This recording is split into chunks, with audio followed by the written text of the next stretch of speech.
Hi, good morning to everyone. In this session, we have to discuss about importance of water, sources of water, impurities present in water, and hardness. These are the things to be discussed. We have to see one by one. First one is importance of water. We know that water is very important for all living beings in this earth.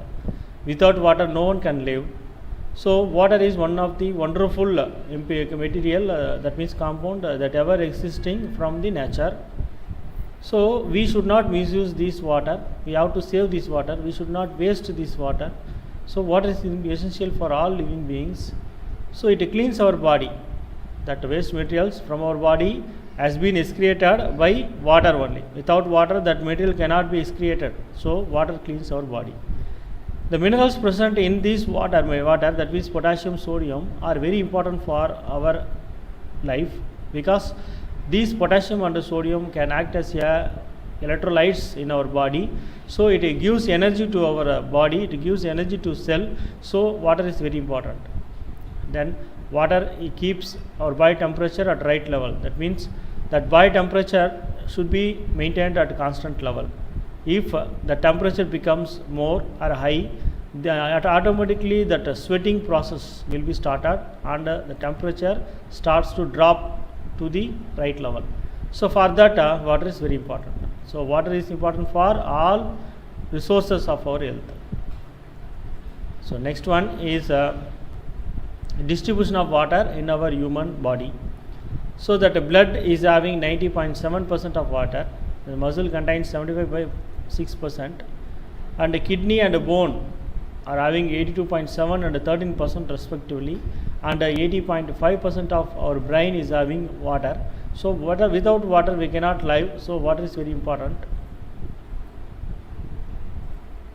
So 80% of our earth surface is occupied by the water. Less than 1% is ready to use as a fresh water. So distribution is given here. So first 97% of water is present in that ocean. That means saline water, salt water. So remaining 3% may be a fresh water. So further this 3% is now distributed as a fresh water. That means ice cubes and glaciers is having a 68.7% of fresh water. That means this 3% is now distributed. Within this 3%, that 68.7% of fresh water is present in ice caps and glaciers. 30.1% is presented as a groundwater. So remaining 0.9% is present as surface water. That means that water is presented at a surface. So this surface water is having only 0.3%. It is further distributed into lakes, swamps and rivers. So this is the distribution of water in the earth. So that fresh water is very less amount. So we have to save water. Next, impurities. So the surface water are rain, river, lake and sea water. These water is called as a surface water because these water is available on the surface of the earth. So the rainwater may contain gases. That means the rainwater is pure actually, but sometimes it may be contaminated with the gases. So next one, river water. It is containing highly dissolved salts, and it is contaminated with a moderate amount of organic materials. That means plant material or animal material. Next one, lake water. It is having constant composition of salt content, but that organic materials are very high. Next is sea water. It is having high salinity, and it may having pathogens and organics. These all things are from surface water. Next one is underground water. So underground water is further divided into well water. This well water is crystal clear, but highly dissolved salts and impurities are there. But organic impurities are very less only. So next, physical impurities. Dissolved salts are solids. Chemical impurities, inorganic or organic chemicals. Biological impurities may be pathogens, algae, fungi, virus. So these impurities show some activities on that earth. So because of this physical impurity, that color of water may be different. It may be turbid. The taste of that water may be salty taste. Sometimes it may give odourness.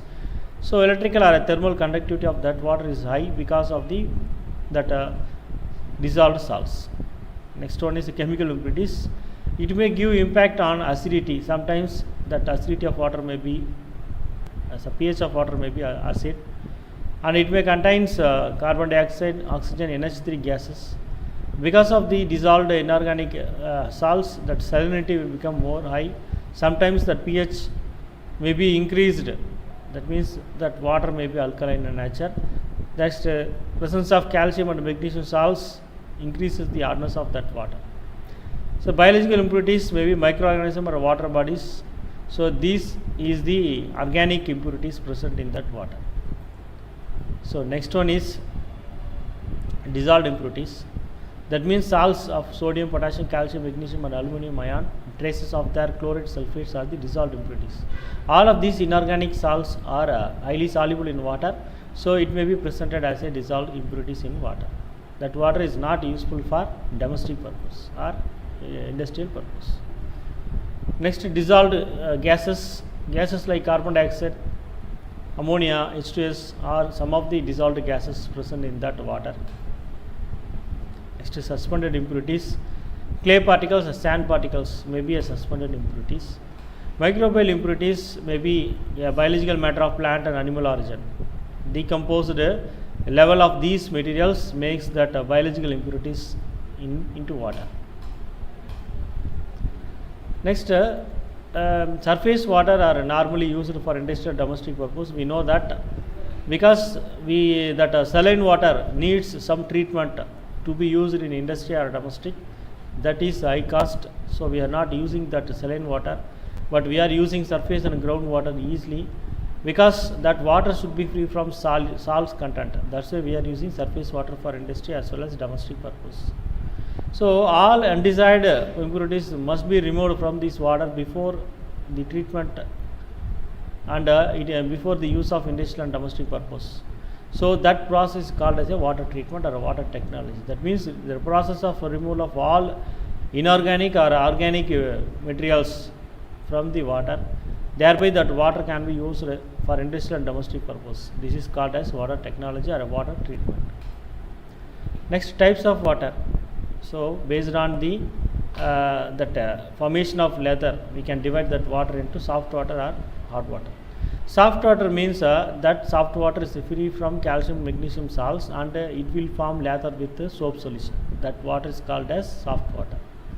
That means soft water means the water which produces lather with soap. That water is called as a soft water.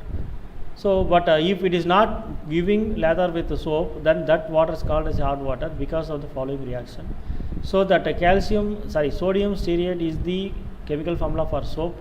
If that water is having calcium ions, then that sodium is replaced by calcium and calcium stearate will be formed. So that instead of this sodium, that calcium will be placed there. Calcium stearate will be formed. Because of the formation of calcium stearate, that lather will not be produced. So that's why this water is called as hard water. So that hardness is due to presence of chlorides and sulfates and bicarbonates of calcium and magnesium. The 6 salts causes hardness to the water. Next, differences between hard water and soft water. Hard water is having a high mineral content. That means calcium and sulfates and carbonates of both magnesium and calcium. But soft water is having very less mineral content. So magnesium and calcium ions are more in hard water, but that is not there in soft water. Instead of that, sodium ions are there. So the taste of hard water is sometimes a salty taste or a characteristic taste, some different characteristic taste, but soft water is always salty. So this hard water is produced when that water is flowing through the limestone and chalk. The soft water is produced when that water is treated with some other ion exchange resin treatment. So soap as having a less effect in film, a film is formed rather than foam.